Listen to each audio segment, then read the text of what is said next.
Abramos as nossas Bíblias no livro do Gênesis, a partir do primeiro versículo do primeiro capítulo. Gênesis 1:1.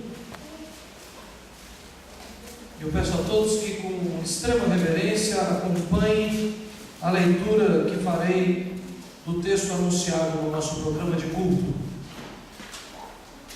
Diz assim a palavra do Senhor: No princípio criou Deus os céus e a terra. A terra, porém, estava sem forma e vazia. Havia trevas sobre a face do abismo, e o Espírito de Deus pairava por sobre as águas. Disse Deus: haja luz, e houve luz. E viu Deus que a luz era boa, e fez separação entre a luz e as trevas. Chamou Deus a luz dia e as trevas noite. Houve tarde e manhã no primeiro dia. E disse Deus: haja firmamento no meio das águas, e separação entre águas e águas. Fez, pois, Deus o firmamento, e separação entre as águas debaixo do firmamento e as águas sobre o firmamento, e assim se fez. E chamou Deus ao firmamento os céus. Houve tarde e manhã o segundo dia. Disse também Deus: ajuntem-se as águas debaixo dos céus num só lugar, e apareça a porção seca, e assim se fez. A porção seca chamou Deus terra, e ao ajuntamento das águas mares. E viu Deus que isso era bom. E disse: produz a terra relva, ervas que deem semente, e árvores frutíferas que deem frutos segundo a sua espécie, cuja semente esteja nela sobre a terra. E assim se fez. A terra, pois, produziu relva, ervas que davam semente segundo a sua espécie, e árvores que davam fruto cuja semente estava nele, conforme a sua espécie. E viu Deus que isso era bom. Houve tarde e manhã o terceiro dia. Disse também Deus: haja luzeiros no firmamento dos céus, para fazerem separação entre o dia e a noite, e sejam eles para sinais, para as estações, para dias e anos, e sejam para luzeiros no firmamento do céu, para alumiar a terra. E assim se fez. Fez Deus os dois grandes luzeiros, o maior para governar o dia e o menor para governar a noite, e fez também as estrelas, e os colocou no firmamento dos céus para alumiarem a terra, para governarem o dia e a noite, e fazerem separação entre a luz e as trevas. E viu Deus que isso era bom. Houve tarde e manhã o quarto dia. Disse também Deus: povoem-se as águas de enxames de seres viventes, e voem as aves sobre a terra, sobre o firmamento dos céus. Criou, pois, Deus os grandes animais marinhos, e todos os seres viventes que rastejam, os quais povoavam as águas segundo as suas espécies, e todas as aves segundo as suas espécies. E viu Deus que isso era bom. E Deus os abençoou, dizendo: sede fecundos, multiplicai-vos, e enchei as águas dos mares, e na terra se multipliquem as aves. Houve tarde e manhã o quinto dia. Disse também Deus: produz a terra seres viventes, conforme a sua espécie, animais domésticos, répteis e animais selváticos, segundo a sua espécie. E assim se fez. E fez Deus os animais selváticos, segundo a sua espécie, e os animais domésticos, conforme a sua espécie, e todos os répteis da terra, conforme a sua espécie. E viu Deus que isso era bom. Também disse Deus: façamos o homem à nossa imagem, conforme a nossa semelhança. Tenha ele domínio sobre os peixes do mar, sobre as aves dos céus, sobre os animais domésticos, sobre toda a terra e sobre todos os répteis que rastejam pela terra. Criou Deus, pois, o homem à sua imagem. A imagem de Deus o criou, homem e mulher os criou. E Deus os abençoou e lhes disse: sede fecundos, multiplicai-vos, enchei a terra e sujeitai-a. Dominai sobre os peixes do mar, sobre as aves dos céus e sobre todo animal que rasteja pela terra. E disse Deus ainda: eis que vos tenho dado todas as ervas que dão semente e que se acham na superfície de toda a terra, e todas as árvores em que há fruto que dê semente. Isso vos será para mantimento.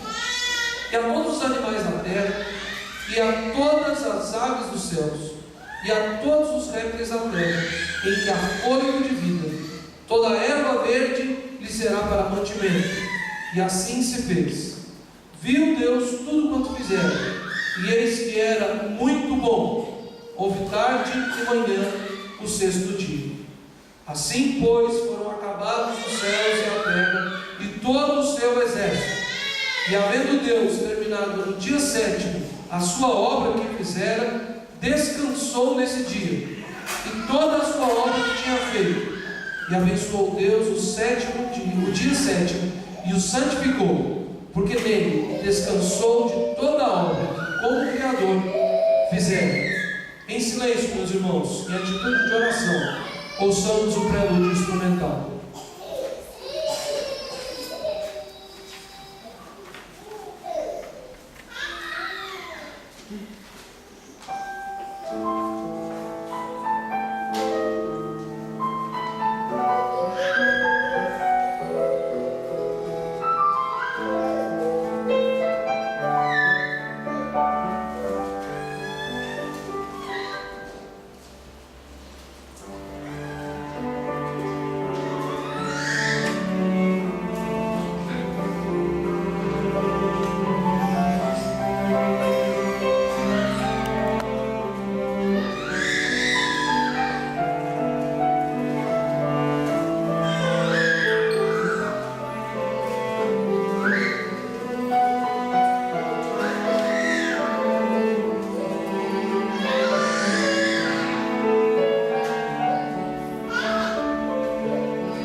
Vamos nos colocar de pé.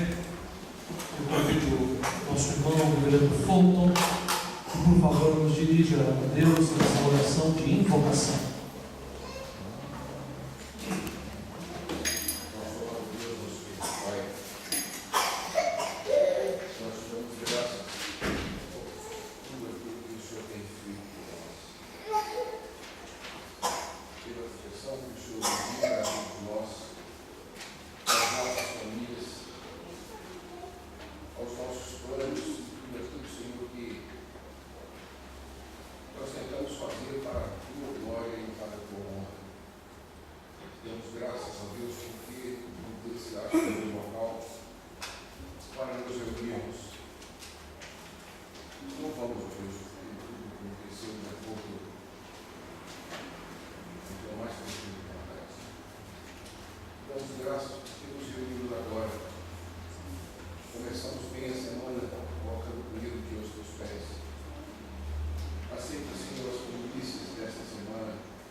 Cantemos, irmãos, o cântico anunciado logo de manhã.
Temamos, portanto, que, sendo nos deixada a promessa de entrar no descanso de Deus, suceda parecer que algum de vós tenha falhado. Porque também a nós foram anunciadas as boas novas, como se Deus com eles, mas a palavra que ouvimos não nos aproveitou, visto não ser sido acompanhada pela fé naqueles que a ouviram. Nós, porém, cremos, entramos no descanso conforme Deus tem dito. Assim jurei na minha ira, não entrarão no meu descanso, embora certamente as obras estivessem concluídas desde a fundação do mundo.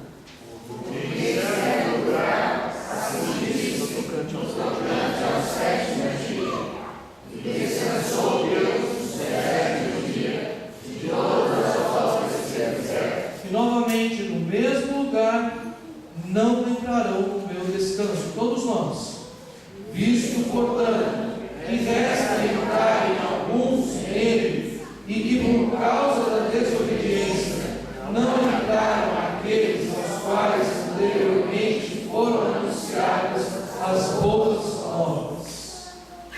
A igreja pode se sentar, novamente em silêncio, busquemos a face do Senhor, coloquemos diante dele a nossa necessidade de salvação e de forma contrita confessemos a Ele os nossos pecados.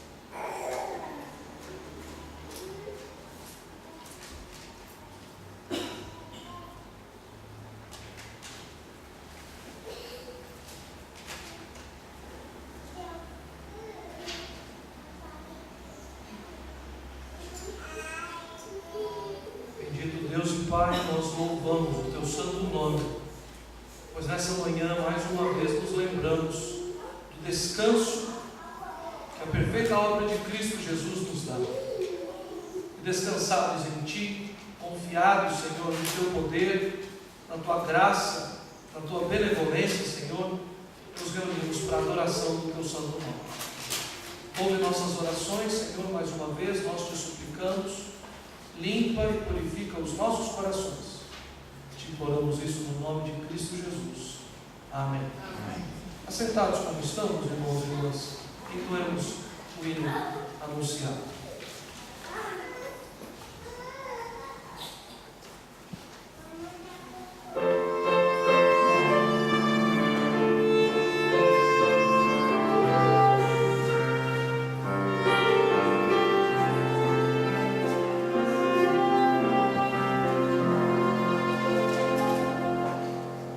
Descansou, fez o Senhor ao lado.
a leitura da palavra de Deus. Salmo 95. 20. Cantemos ao Senhor com júbilo, celebremos o rochedo da nossa salvação. Saiamos ao seu encontro com ações de graças, vitoriemos com salmos.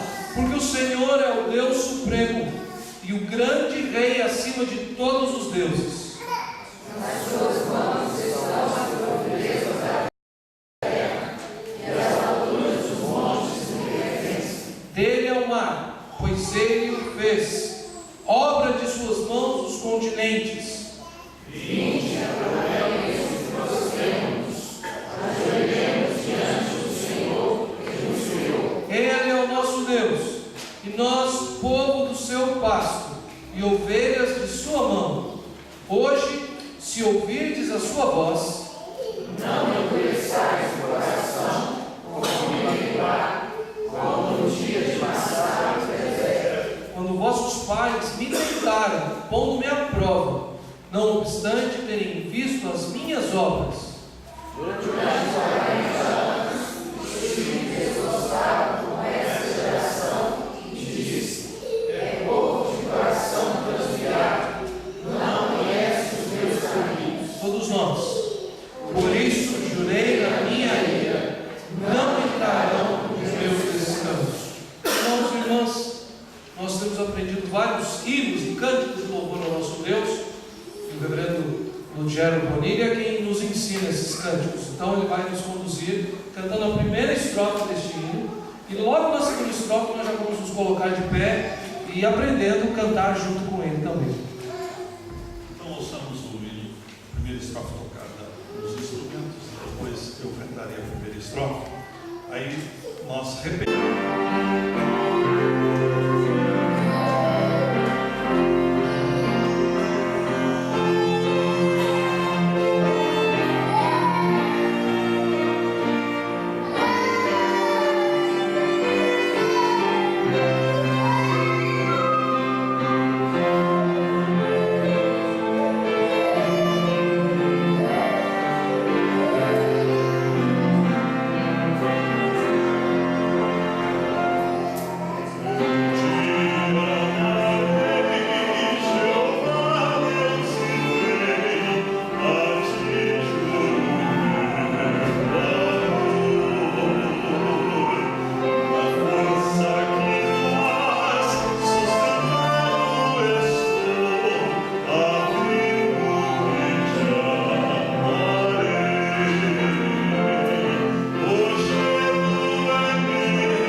tendo a oportunidade também de louvar o nosso Deus com aquilo que Ele tem nos dado para o nosso sustento.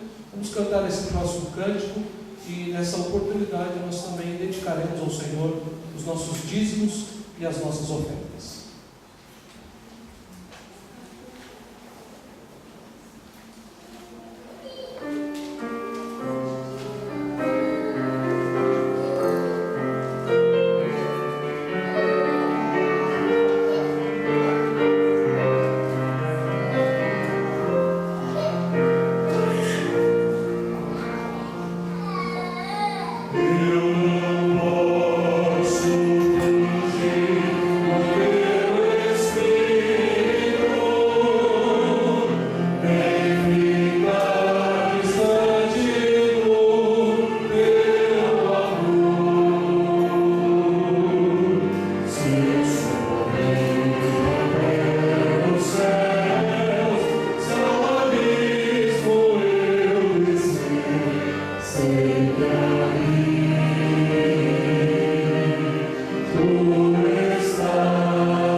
Bendizendo o Senhor pelo sustento, pedindo que Ele nos dê sabedoria para usar os recursos que Ele tem nos dado.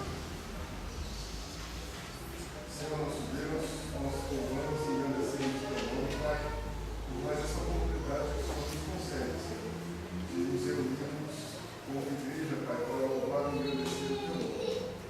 Agradecemos em especial agora, Pai, pelos dízimos e ofertas aqui depositados, Senhor, porque o Senhor nos dá o sustento, Pai. Certamente, Pai, vem de Ti, Senhor. Sabemos que não é por nós, não são nossos méritos, mas, Pai, mas a Tua misericórdia sobre nossas vidas, Senhor. E louvamos e agradecemos o Teu nome por isso, Pai. Agradecemos, Pai, por cada vez depositada aqui, Senhor, por cada oferta, e que ela seja suficiente, Pai, para que essa nova igreja que se forma, Pai, siga fazendo a Tua obra aqui nessa região, Senhor. Agradecemos por esse novo local que o Senhor nos concede para reunir, Senhor.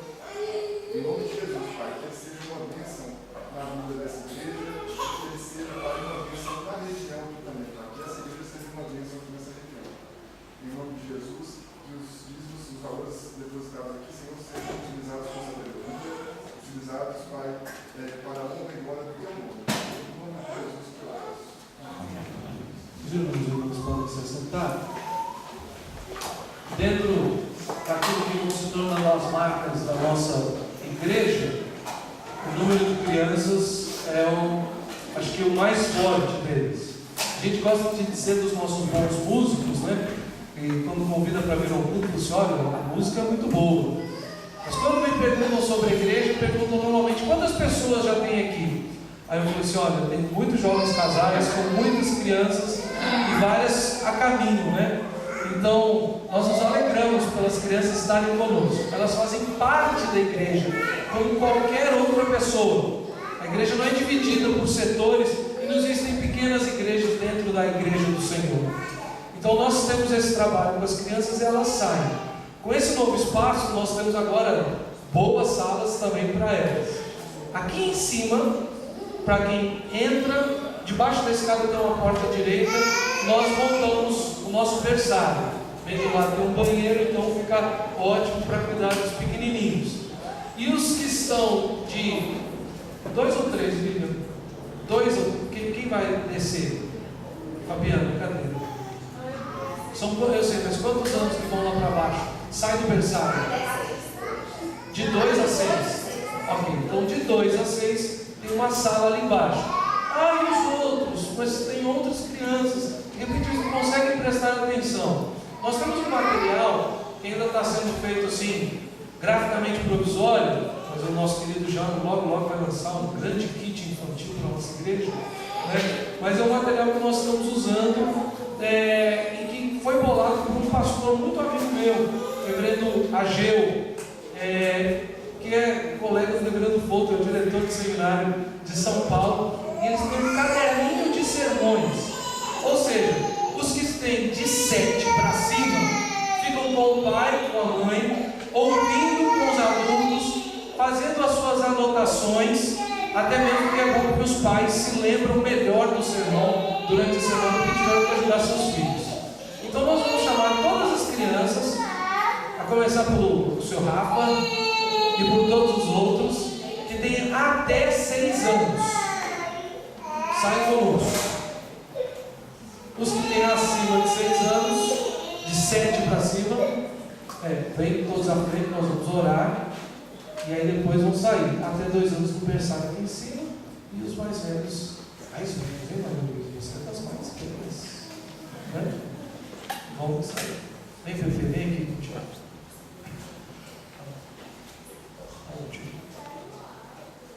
Então nós vamos orar, ok? Aí eu vou pedir para um dos que já são velhos, que vai ficar aqui em cima, fazer essa oração. Você ora, por favor? Sim, então fica de pé. E para você agradecer a Deus, você quer, vem aqui para orar no microfone para todo mundo te ouvir, tá? O Guilherme, que já é um menino grande, né? Vai orar porque as crianças são menores, tá bom? Senhor Deus, muito obrigado por esse dia. Agradeço porque a gente está na casa do Senhor. Agradeço por tudo que o Senhor nos dá.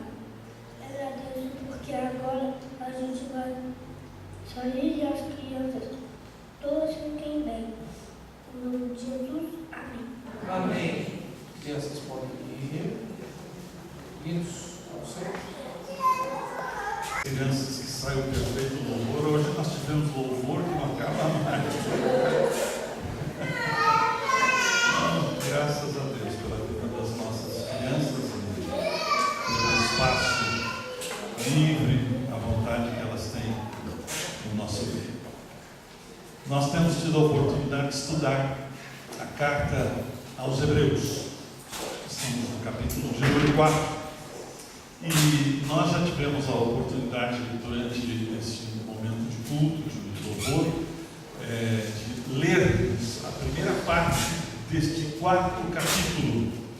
E pelo que vocês observaram, o tema deste capítulo e também de todo o momento em que nós estamos aqui adorando o nome do Senhor é relacionado a descanso. Descanso. Eu tenho a impressão de que nós, já nos primeiros capítulos que nós estamos estudando, nós já temos empreendido uma jornada simplesmente emocionante. A carta aos Hebreus vai nos introduzindo a temas que são temas simplesmente vitais para a nossa vida. Não só para a nossa vida cristã, mas para a nossa vida como um todo. Todos os seres humanos, de alguma forma, são afetados por estes temas.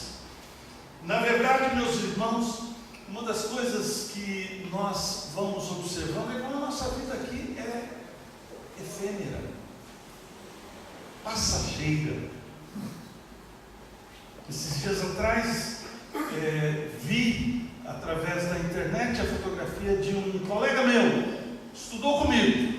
Eu falei assim, como está velho? Mas eu tenho a impressão de que se ele, olhando para a minha face e lembrando dos dias em que nós estudamos juntos, em 1974, certamente diria do Lugero, como envelheceu, passou tão depressa, foi rápido demais. Portanto, queridos, nós estamos aqui diante de temas e desafios que são apresentados na carta aos Hebreus, que efetivamente chamam a nossa atenção. Se nós, por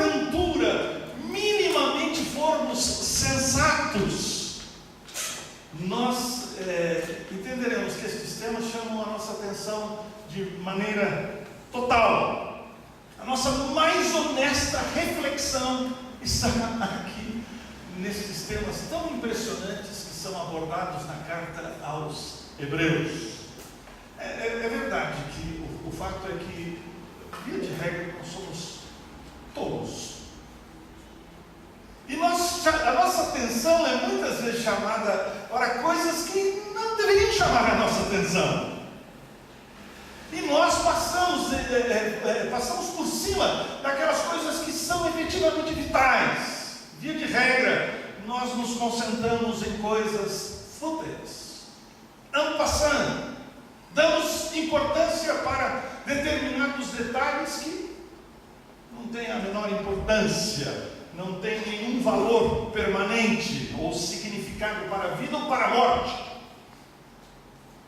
E aí então nós vamos nos metendo em situações, por causa desta nossa tolice, nós vamos nos metendo em situações que algumas vezes nós não damos conta de sair. Algumas vezes nós mentais, outras vezes nós psicológicos, intelectuais, e via de regra nós espirituais, e a gente não consegue saber qual é o fio da meada, ou que a vida impõe sobre nós, e nós não sabemos desatá-los. A gente vai se metendo em cada situação, em cada enrosco, não é verdade? Mas Deus é um Deus misericordioso. Esse é o fato. E Ele multiplica ocasiões nas quais nós somos simplesmente chacoalhados. Ele faz de tal maneira a sermos algumas vezes amedrontados. Um choque da realidade. E alguns choques da realidade são terríveis. E nós não conseguimos escapulir deles. Esses choques da realidade, se você ler o capítulo 4 inteiro, você vai observar. São os choques da realidade histórica pelas quais o povo de Deus passou. Milênios passados, mas ainda continuam como grandes e tremendos alertas do passado para a nossa vida de hoje. E é interessante, algumas vezes os choques que nós passamos foram na noite passada, né? Situações que nós não sabíamos como resolver, nós não sabíamos desatar, perguntas que de repente surgem na nossa mente assim, e todos evidentemente precisam confrontá-las. De onde viemos? Quais os caminhos pelos quais nós estamos passando agora? Quais são esses caminhos pelos quais perpassamos? E a gente tem essa consciência que vai aumentando, se aprofundando dentro de nós, como viajantes neste planeta. Da onde viemos e quais os caminhos que nós estamos rumando? E a escolha de nossos caminhos certamente determinam também o nosso destino. Não adianta você querer ir para Sabará e pegar um caminho para Nova York. Não vai chegar em Sabará. Eu me lembro da minha primeira viagem pela Europa.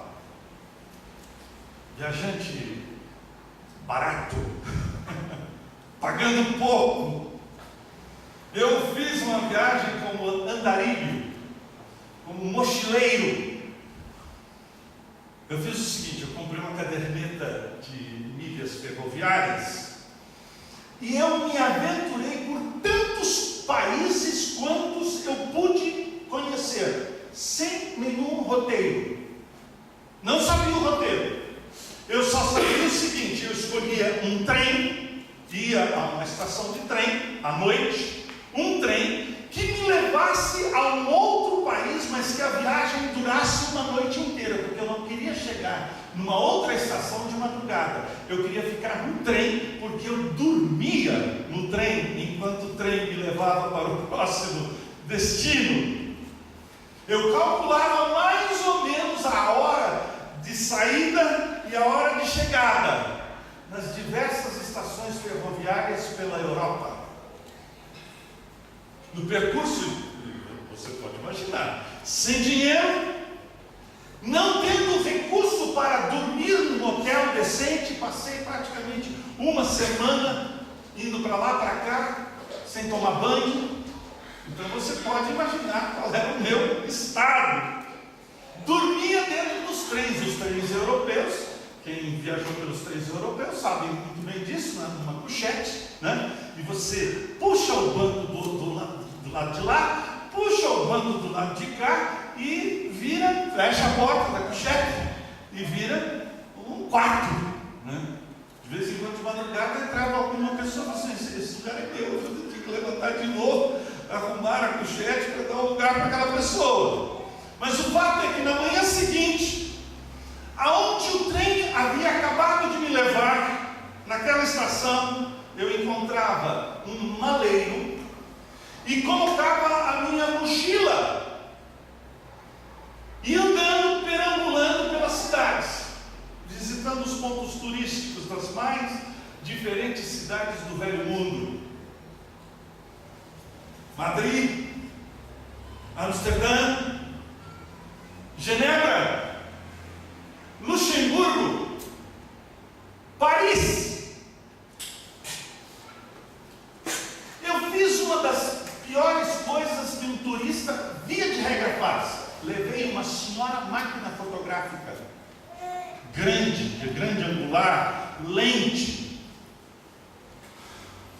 Eu percebi que, ainda que tivesse tirado centenas de fotos, essas fotos que ainda eu abro as minhas gavetas lá em casa, estão guardadas lá em casa.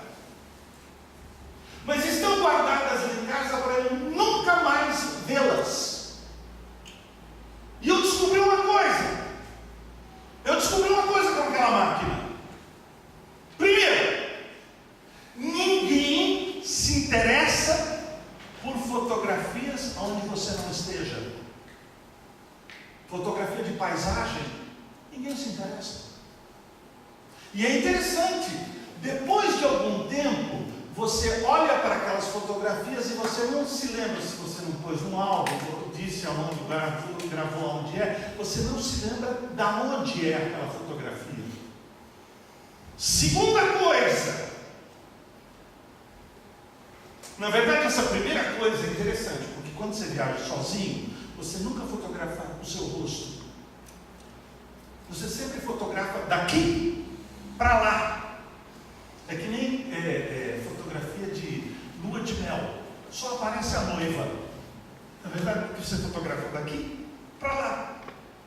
A segunda coisa que aconteceu comigo, que eu percebi a duras penas, é que carregando uma máquina fotográfica no peito, meia hora depois, ela pesa 1 tonelada.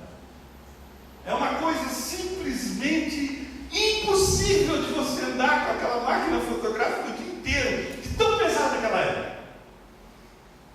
E não demorava muito, eu estava simplesmente exausto,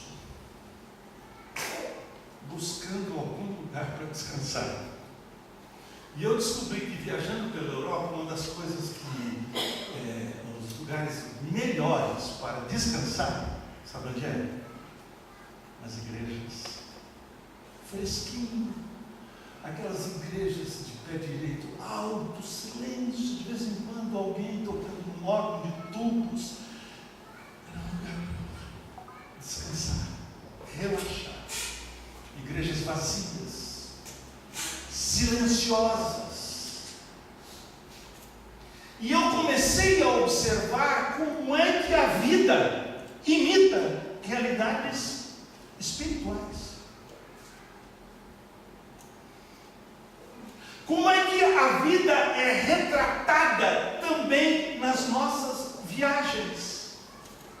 Interessante. Tudo lindo, mas nada meu. Fotos, lembranças, memórias de lugares comuns, parques, monumentos, aonde se fotografava sempre daqui para lá, mas nunca eu estando lá. Não era, na verdade, lá o meu lugar. Eu estive em lugares lindos, mas eu não pertencia àqueles lugares. Percebi claramente que quando eu abri a boca para me comunicar, eles sabiam que eu não era deles. Eu não era daquele povo. Não falavam a minha língua. Eu estava em Nova York, comecei a conversar com alguém, né? E de repente eu percebi, era um brasileiro. E ele falou assim: o seu inglês é péssimo. Eu não falava aquela língua, a língua daquele povo. Ali não era o meu lar. Eu não era parte daquela paisagem. E não demorava muito, uma coisa aconteceu em todas as minhas viagens. Não demorou muito. Saudades. Saudades da minha casa. Saudades dos meus. Saudades da minha esposa. Saudade dos meus filhos. Parece que havia um sentimento que brotava maior do que todos os outros sentimentos. Voltar para casa. Voltar para minha casa. Como que voltar para minha cama? Voltar para um lugar de descanso. Voltar para um lugar onde eu sabia que eu era amado e que eu amava, um lugar de pertencimento. Queridos, não é assim que a gente se sente. Eu tenho a impressão de que há algo dentro de cada um de nós, seres humanos, que é insaciável. A gente não consegue matar esta fome. Foi por isso que C.S. Lewis escreveu que dentro dele havia algo impossível de ser saciado. E por isso sua mais profunda convicção de que não era aqui o lugar do seu verdadeiro e mais confortante descanso e gozo. Nós estamos em busca de gozo, de uma alegria tal que mate a nossa fome. Nós, os seres humanos, não estamos saciados. É por isso que C.S. Lewis entende, concluindo, teria que haver uma outra realidade a qual a sua alma anelava, a sua alma clamava. E me dá a impressão de que se eu não for muito diferente de você, e eu tenho a impressão de que eu não sou muito diferente de você, esse é o sentimento curtido, esse é o sentimento chorado, e me dá a impressão de que esse é o sentimento alertado pelo escritor aos Hebreus. Ele está falando a respeito de um lugar aonde repousar, um lugar onde se encontra senso, um lugar onde se encontra pertencimento, onde se tem a certeza de amar e de ser amado. Então o escritor descreve apaixonadamente os andarilhos do deserto. Se você ler de novo, você vai perceber. Ele está descrevendo os andarilhos do deserto, os viajores, os forasteiros pelo deserto, 40 anos andando deserto, 40 anos perambulando, sem era e nem beira. Eles estavam em busca de um lugar. Eles poderiam ter feito uma jornada reta, poucos dias, mas demoraram 40 anos em busca de um lugar onde eles pudessem descansar. Descanso, repouso, conforto. E você observa que nós fizemos um passeio muito rápido pelas Escrituras hoje, durante o momento do culto. Este é o tema recorrente das Escrituras: descanso, repouso, gozo. Na verdade, meus irmãos, toda a história do cristianismo, toda a história das Escrituras está nos revelando, está nos apresentando este lugar de salvação.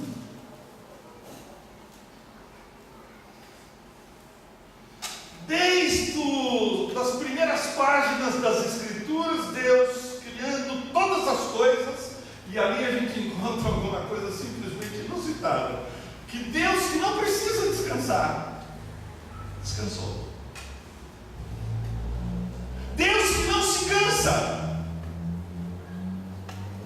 o Deus que é apresentado pelo seu Filho, meu Pai, trabalha até agora, e eu trabalho também, que não precisa descansar, descansou. E aqui o escritor aos Hebreus fala a respeito deste dia, do dia do refrigério, do dia do recreio. Lembra do recreio? Quando você estava na escola, chegava a hora do recreio. Recreio! Oba! Você sabe de onde vem a palavra recreio? Criar novamente. Criar novamente. É o momento da recriação. É o momento, portanto, de recriar. A obra do Senhor não é a obra em que Ele para de criar, é a obra em que Ele se recreia. E messianicamente as suas palavras são colocadas na boca de Cristo, que fala, portanto, a respeito do tempo do refrigério, da recriação, deste criar de novo, que se chama hoje, e que, portanto, ainda está por vir. Eu e você somos forasteiros aqui. Nós continuamos a nossa jornada como turistas neste mundo. Estamos atraídos por uma série de coisas. E a íris dos nossos olhos, a menina dos nossos olhos ainda fotografa e se encanta. Mas a gente sabe claramente que as memórias nos dizem que aqui não é o lugar. Aqueles que não entraram no descanso prefigurado, esse descanso prefigurado aí nessa jornada do deserto, né? Prefigurado na terra prometida, mas a terra prometida, a boa nova do Evangelho, não se exauriu na Canaã. Eles entraram na Canaã e eles tinham aquela expectativa: vamos ali descansar. Qual? O quê? A quantidade de guerras e de defesa da própria terra, do lugar onde eles estavam, se multiplicava a cada dia. Não descansavam. Portanto, a Canaã tem uma representação, aquilo é pura e simplesmente simbólico de uma realidade que está para além, e que temos dentro do nosso coração, porque também chegamos muitas vezes na nossa Canaã aqui, e quando chegamos nós percebemos, é pura e simplesmente um símbolo de uma realidade maior, que clama por um descanso definitivo. Ao invés de encontrarem descanso, ao invés de encontrarmos descanso, muitas vezes o nosso descanso cansa ainda mais. Veja, Davi vive centenas de anos depois da conquista da Terra Prometida. Contudo, você lê Davi e você pode observar que está presente em suas sofridas declarações o desejo que não morre do descanso. É interessante, o escritor aos Hebreus, e depois nós vemos essa história também, é uma história chocante, né? Ele diz exatamente isso, que aqueles que estavam no deserto, caíram no deserto. E foram sepultados no deserto, simplesmente para nos dar uma prova eloquente de que devemos colocar a nossa confiança em Deus, e somente em Deus. Porque não haverá de encontrar descanso aquele que coloca a sua confiança em si mesmo. Não há descanso. É Jesus ali, portanto, como Messias prometido presente ali no reinado de Davi, reverberando a respeito do dia do descanso que haverá de vir. Não chegou!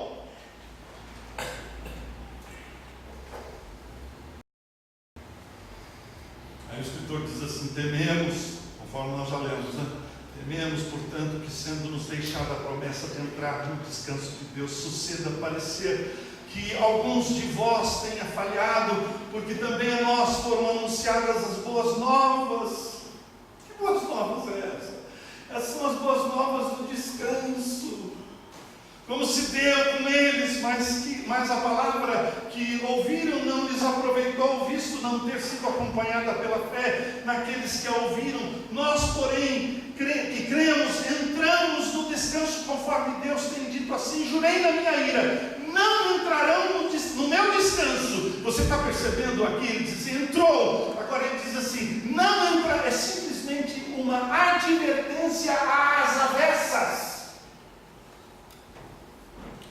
Não entrarão é simplesmente uma advertência para nós que temos a promessa da parte de Deus, que entraremos.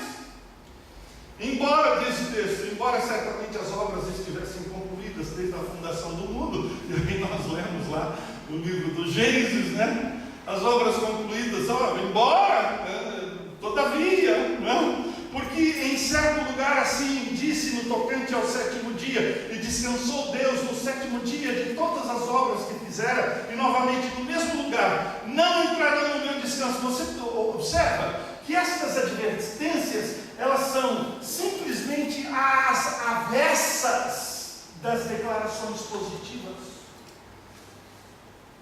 Versículo 6: visto, portanto, que resta entrarem alguns nele, e que por causa da desobediência não entraram aqueles aos quais anteriormente foram anunciadas as boas novas. Quais são as boas novas? Entrarão no recreio, vai ter recreio.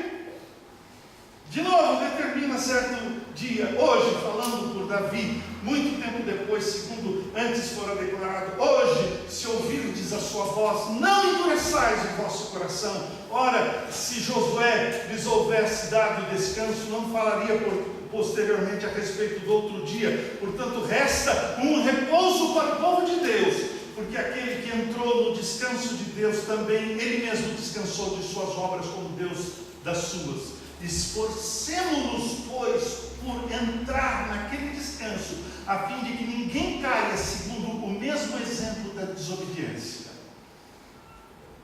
Irmãos queridos, se nós lermos com um pouco mais de atenção e acuidade este texto, aqui nos é apresentado algo imensamente estranho ao cerne das Escrituras, a menos que nós venhamos a entender realmente o que significa este esforcemo-nos. Esforcemo-nos, pois, por entrar naquele descanso.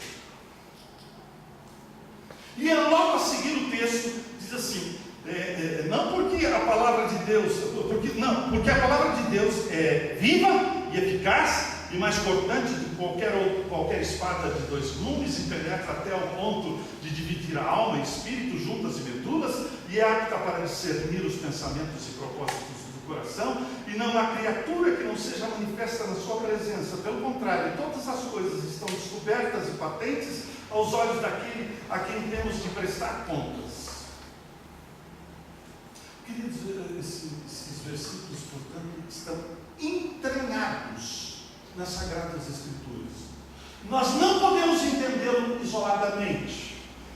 As Escrituras estão dizendo, como ponto hermenêutico, interpretativo, absoluto, que nós não entenderemos absolutamente nada do seu ensino, a não ser que esteja em plena harmonia com o seu contexto.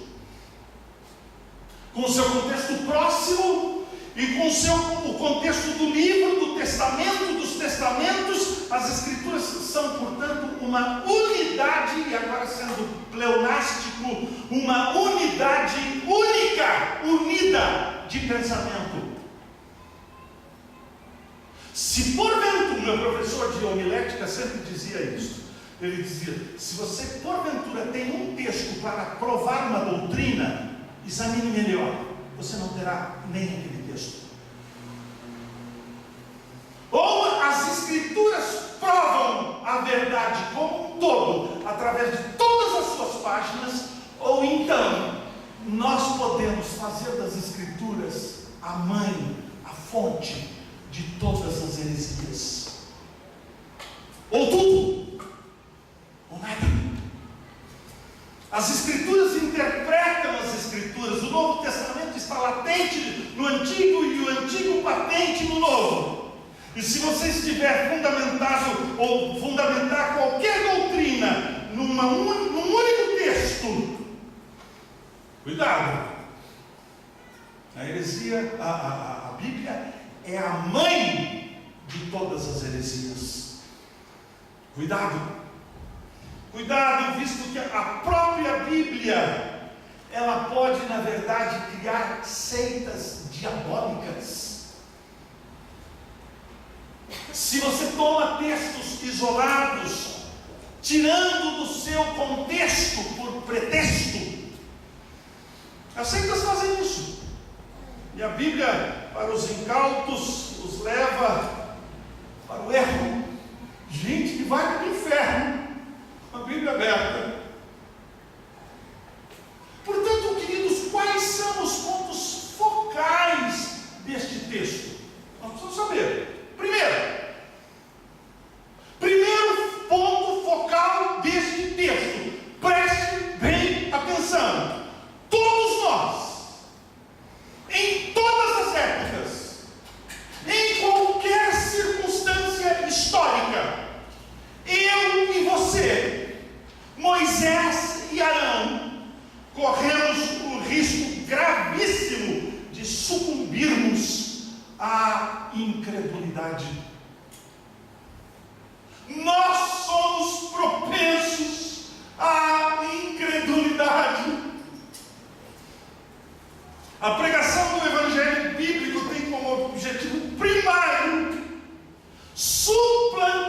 fazer suplantar a incredulidade natural por causa do pecado do nosso coração. Nós somos incrédulos.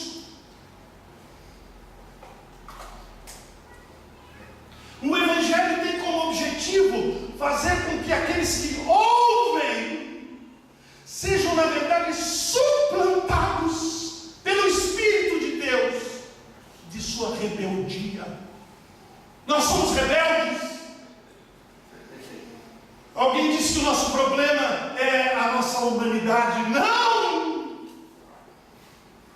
O nosso problema não é a nossa humanidade. O nosso problema é o nosso pecado. A nossa humanidade foi criada por Deus. Não há erro nenhum em sermos humanos. O nosso erro é em sermos rebeldes.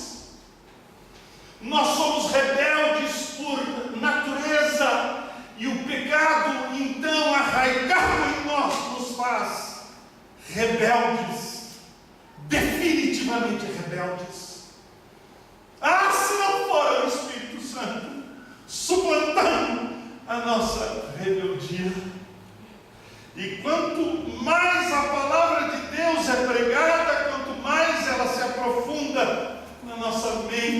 na nossa alma.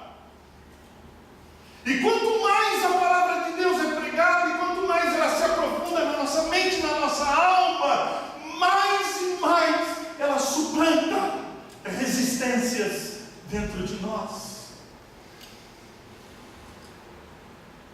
Na verdade, a primeira coisa que é colocada aqui é que eu e você somos um poço de rebelião. Nossa incredulidade precisa ser suplantada.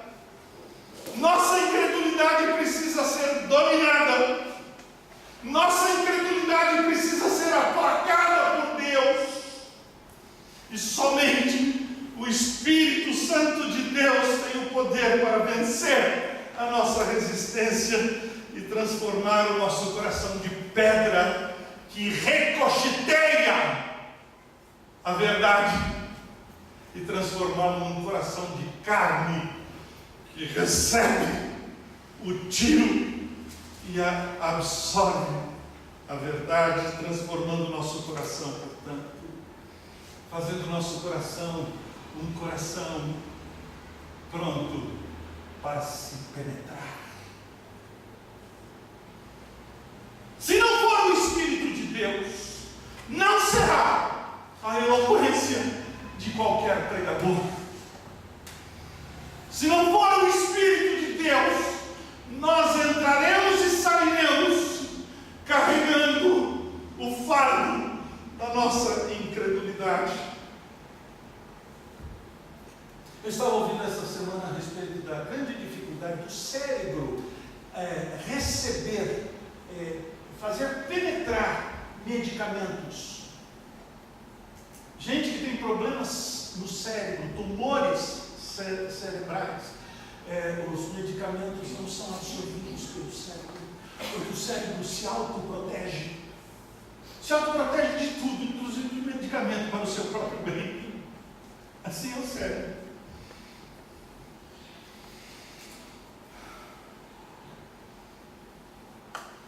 Mas há um martelo que as Escrituras afirmam que esmiuça a penha. Há um poder penetrante que pode romper as resistências, as fortalezas de ferro da nossa alma rebelde, contaminada pelo câncer do pecado. Você se lembra do Salmo 96, que nós acabamos de ler? Quando ouvirdes a sua voz, não endureçais o vosso coração. E irmãos queridos, nós estamos aqui agora sendo tentados. Esta provavelmente seja a maior de todas as nossas tentações: endurecer o nosso coração rebelde. Estamos ouvindo aqui a palavra de Deus. E a nossa maior tentação agora, aqui, é endurecermos o nosso coração. Afinal de contas, quantos ouvintes da palavra de Deus que foram tocados, gente que foi emocionada, foram afetados pela palavra de Deus, receberam a palavra de Deus com alegria, para não muito tempo depois observarem que a semente foi jogada à beira do caminho. Semente que foi jogada entre espinhos e entre pedras. E a primeira sensação gostosa passou. E logo a palavra de Deus foi sufocada, logo a semente foi comida pelos pássaros, logo feneceu por falta de raízes, não se aprofundaram. Assim é o nosso coração. O nosso coração é um coração desse jeito, de pedras. Nós somos a estrada pisada. Deus precisa tirar as pedras, sachar a terra, amolecer a terra.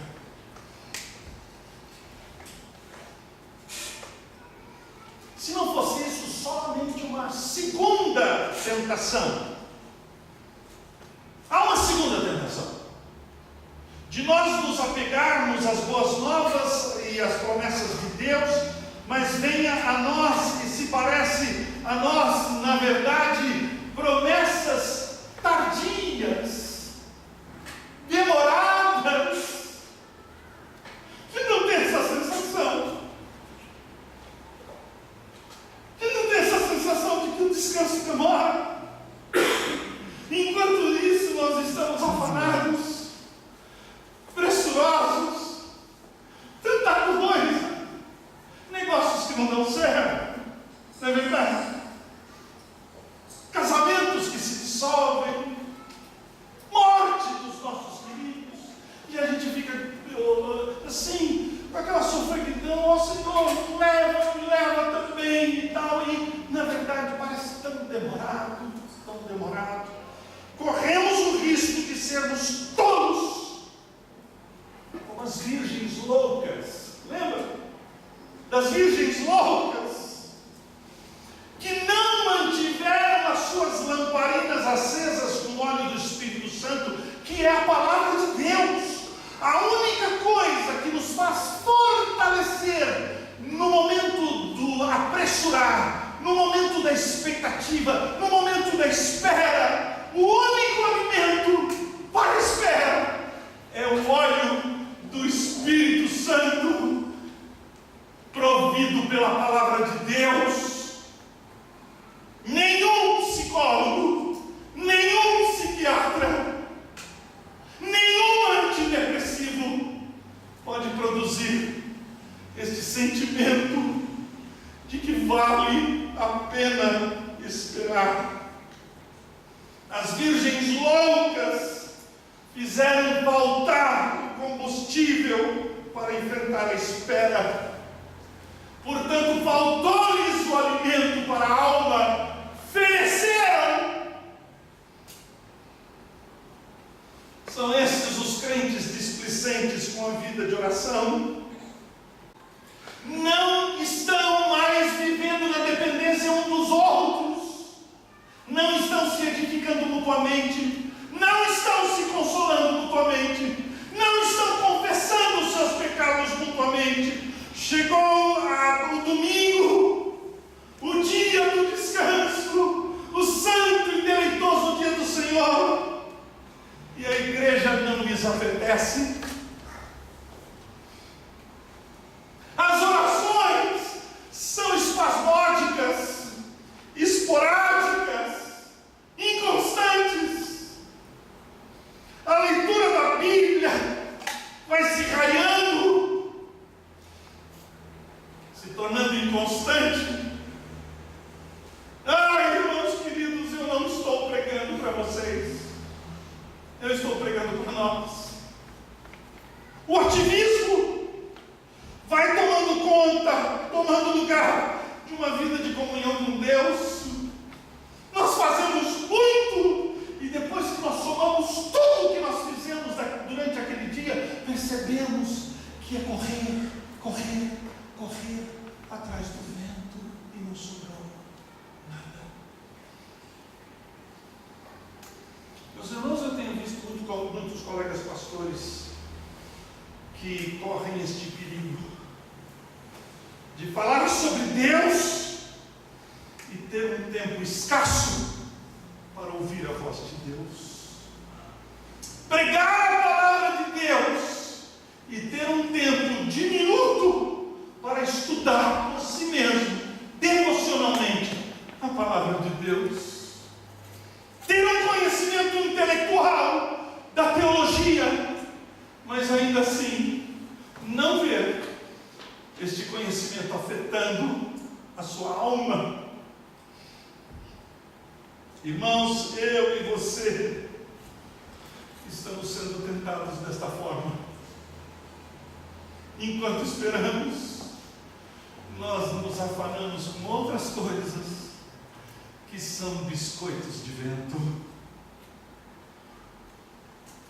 não alimentam a alma. E por isso então nós nos tornamos cada vez mais ansiosos, porque o tempo não chega. Eu e você corremos esse terrível risco a cada passo, portanto, da nossa peregrinação sobre a face da terra. Não é mesmo? Aqui não é nossa casa. Nós somos peregrinos. Nós somos forasteiros aqui. Em terra estranha nós estamos. Nós voltamos para Canaã. Essa é a nossa pátria. Nós temos saudades daquilo que nós nunca vimos. Nós temos saudades de uma santa ceia que seja ministrada por Jesus. O fato é que parece demorado o cumprimento da promessa de Deus. Não são raras as vezes que nós somos provocados no meio dos dissabores desta vida, das tristezas que também acometem os crentes. Nós não estamos numa redoma de vidro, como se estivéssemos sendo protegidos. Não há proteção contra os nossos próprios fracassos. Não há proteção contra aqueles que nos provocam. Não há proteção contra aqueles que nos afrontam. Não há proteção contra aqueles que ameaçam a nossa fé. Perguntas lancinantes no meio das vicissitudes da vida. O teu Deus, onde está? E perguntamos no nosso doído solilóquio, quando nós conversamos com os nossos botões: por que estás abatida, ó minha alma? Por que te perturbas dentro em mim? E nós precisamos pregar então para a nossa alma, no silêncio do nosso coração, e recomendar a nossa alma novamente: espere em Deus. Espere em Deus, ó minha alma, porque ainda eu o louvarei.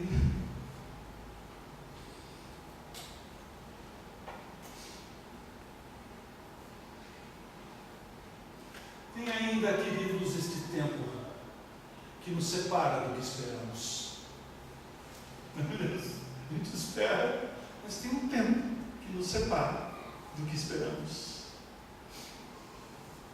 Ceciliano, o povo de Deus, 400 anos de escravidão debaixo do tacão déspota. E agora? Agora eles rumam para a terra da liberdade. Mas é interessante, eles estão livres, mas não estão livres, porque eles titubeiam. E a jornada de liberdade passa a ser pesada, e quanto mais duvidam da promessa de Deus, tanto mais passam a ter, veja a ironia, eles passam a ter saudades da escravidão. É um passarinho que saiu da gaiola, mas fica lembrando da gaiola, porque na gaiola tem uma balancinha. Pelo menos lá eu tinha pepinos, pelo menos lá eu tinha alho. Ah, Moisés, cebola é o que nos falta. Eu queria um bife no deserto. Maná no café da manhã,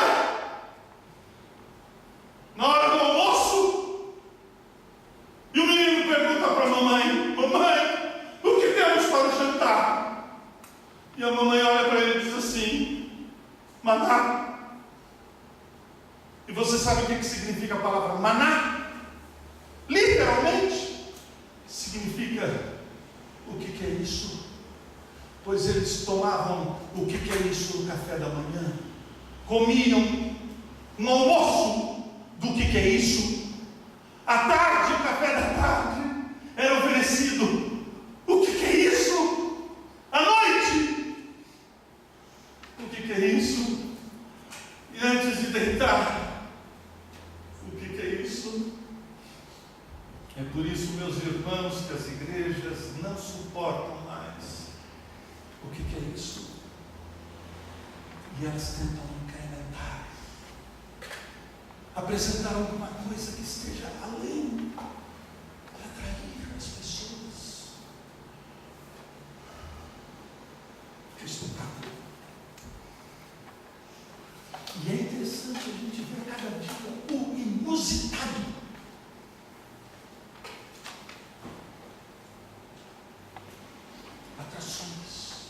Atrações, porque o povo de Deus está enfarado de esperar, está enfarado do maná, do pão do céu, do pão da palavra.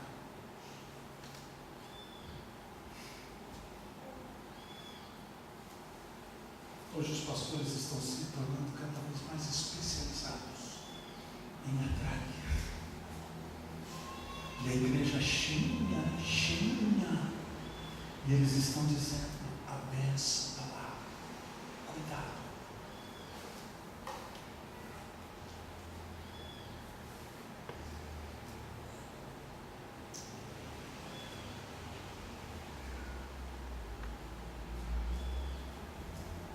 Queridos, prestem atenção, enquanto o Senhor não vem, estão sendo tentados a uma tentação de colocar alguma coisa além, mais do que Cristo, do que a sua palavra.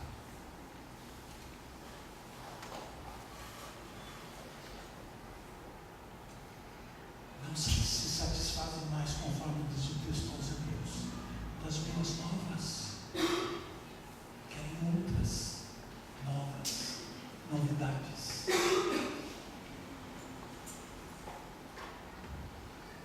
Não se satisfazem mais do só da Escritura. Não se satisfazem mais do só do Cristo.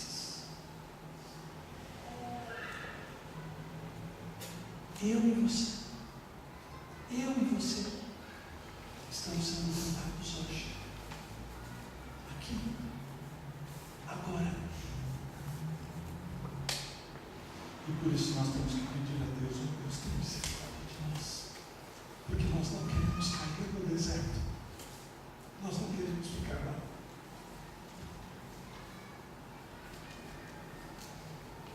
Ó Deus, daqui enquanto eu espero, eu seja alimentado também, eu seja alimentado de Cristo, da tua palavra e mais nada. Que Deus nos abençoe.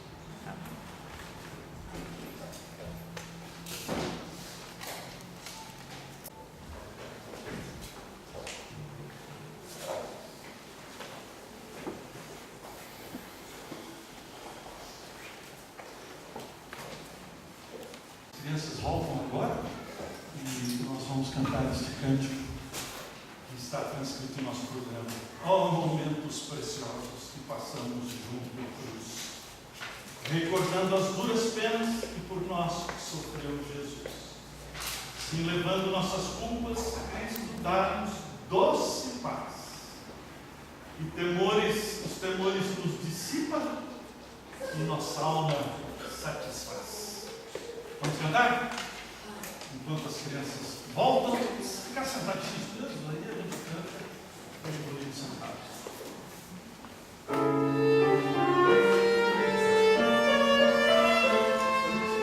Eu canto a primeira vez, aí vocês cantam a próxima. Momentos preciosos que passamos junto à cruz, recordando as duras penas que por nós sofreu Jesus, sim, levando nossa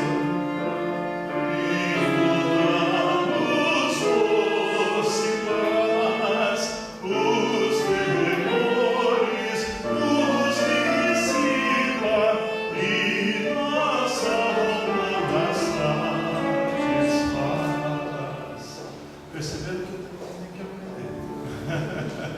estamos aprendendo. Vamos cantar? Neto, canta para nós. Ah, não sabe também? Então você vai aprender, né? Ó.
Vamos colocar de pé.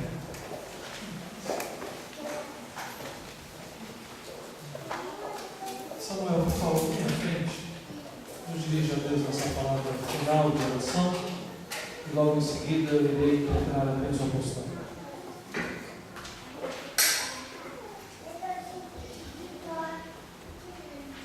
Senhor, nosso Deus, graças te damos, Pai, e adoramos, prostrados, ó Pai, aos teus pés, prostrados, ó Pai, diante da cruz de Cristo. Nós bendizemos, louvamos, exaltamos o Seu maravilhoso nome. Senhor, nosso Deus, uma vez mais, fomos, ó Pai, inundados com a Tua palavra. Deus, somos tão facilmente levados a nos impressionarmos com tantas coisas, as quais, após as obtermos contato, percebemos, ó Pai, que não nos satisfazem em nada.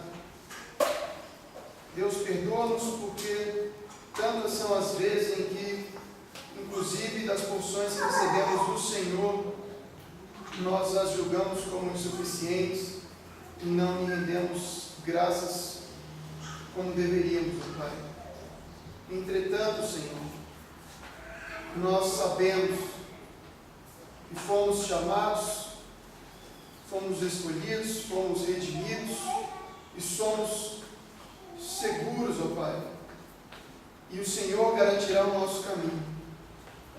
Ó Deus, nós caminharemos e não ficaremos no deserto, porque o Senhor nos fará entrar no Canaã celestial. Ó Deus, segura-nos com Tua poderosa mão, fortalece os nossos corações e que nós, ó Pai, não retiremos nossos olhos do Senhor. Muito obrigado, Deus, por este dia, por este momento de culto, e que nós não nos esqueçamos, ó Pai, de dedicarmos todo o restante desse dia também ao Senhor. Em nome de Jesus. Que a graça e a paz de nosso Senhor e Salvador Jesus Cristo, o amor de Deus, o nosso Pai, e as ternas e bondosas consolações do Espírito Santo de Deus sejam sobre todos vós, hoje e para sempre. Amém. De pé, irmãos, cantemos novamente o cântico que cantamos durante a liturgia. Eu não posso fugir do teu Espírito.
Irmãos e irmãs, nós nos alegramos em Deus, porque nos trouxe aqui nesta manhã.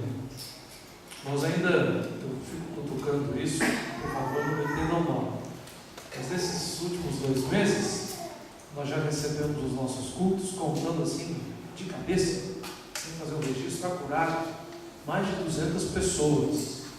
Ou seja, nós ainda vivemos a cultura que muitos vão no domingo, aí ficam 2 sem ir, aparece outro domingo. Às vezes são por motivos nobres e sérios, às vezes são só por costume, é só por costume mesmo, né? Então, se nós começarmos a mudar o nosso costume e frequentarmos diligentemente a igreja dominical, a gente vai ter um problema, né? Rapidinho a gente vai ter espaço. Mas esse é o tipo de problema que a gente fica extremamente feliz. A gente ora para ter esses problemas. Nós fomos presenteados por Deus com esse espaço. E as coisas, vou encurtar porque eu falo demais, mas no último domingo, o Jaume me procurou e falou assim: Neto, tem um espaço muito bom, uma casa aqui no Santo Antônio, o meu cunhado foi sócio desse local, e a gente podia ver. E eu, extremamente descrente, falei assim: já tá bom, marca lá. A hora que você marcar, você me avisa e a gente vai. E ficou por isso mesmo.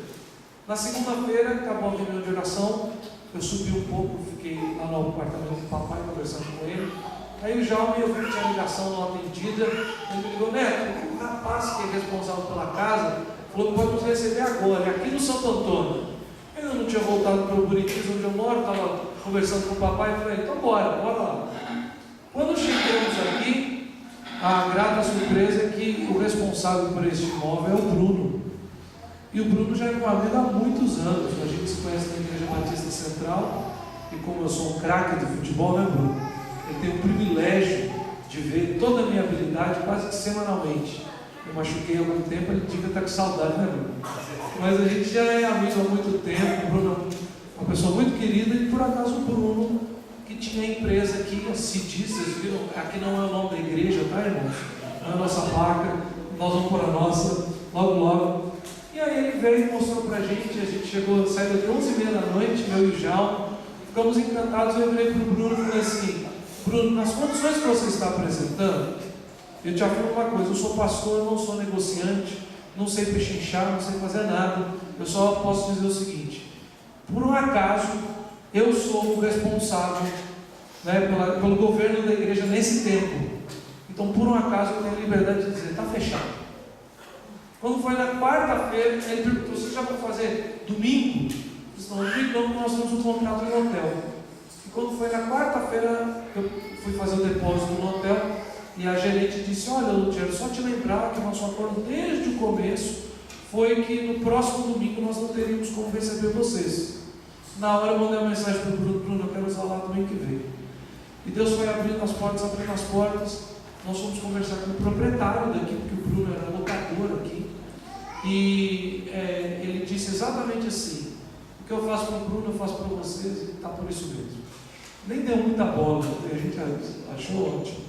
É bem mais barato do que o hotel, só que nós podemos usar 31 dias, né, o mês inteiro, não é só domingo pela manhã.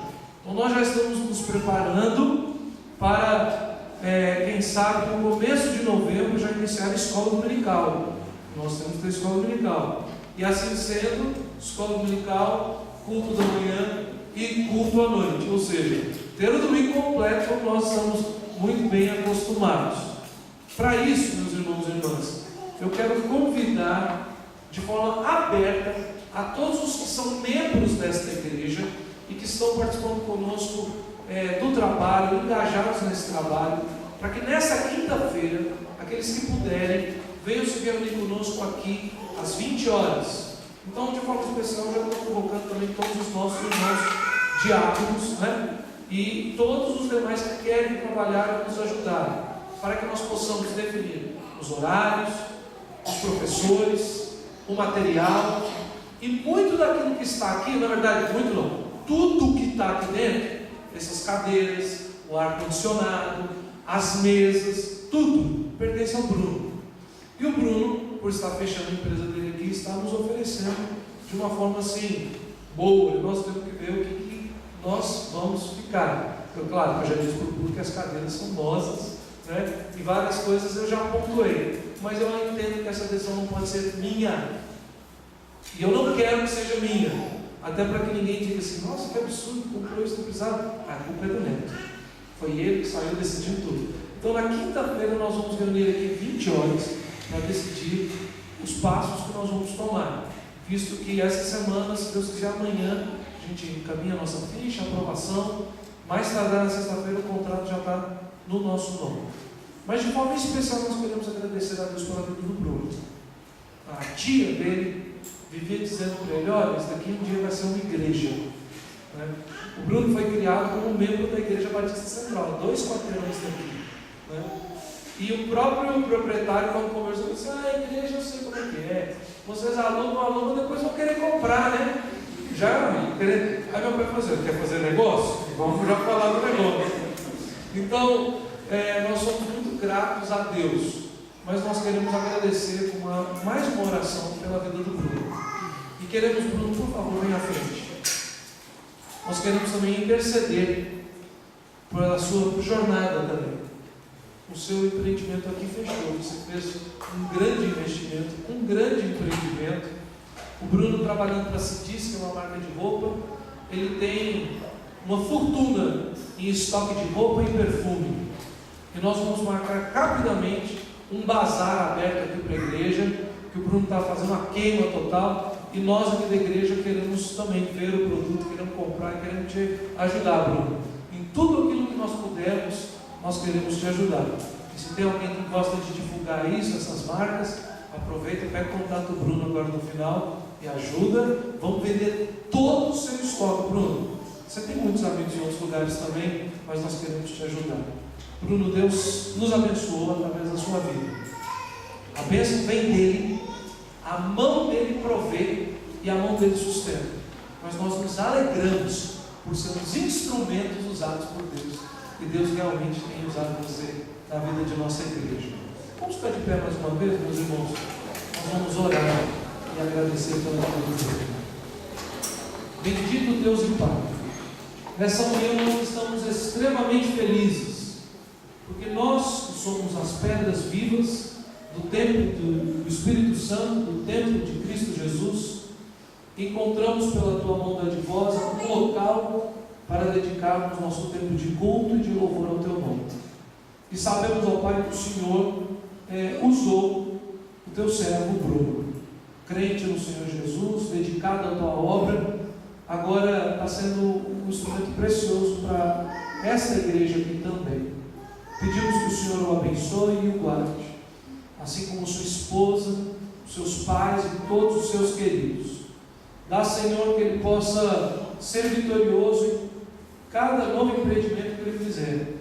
E que, se assim for a tua vontade, ó Pai, que de cada novo empreendimento nasça uma nova igreja também.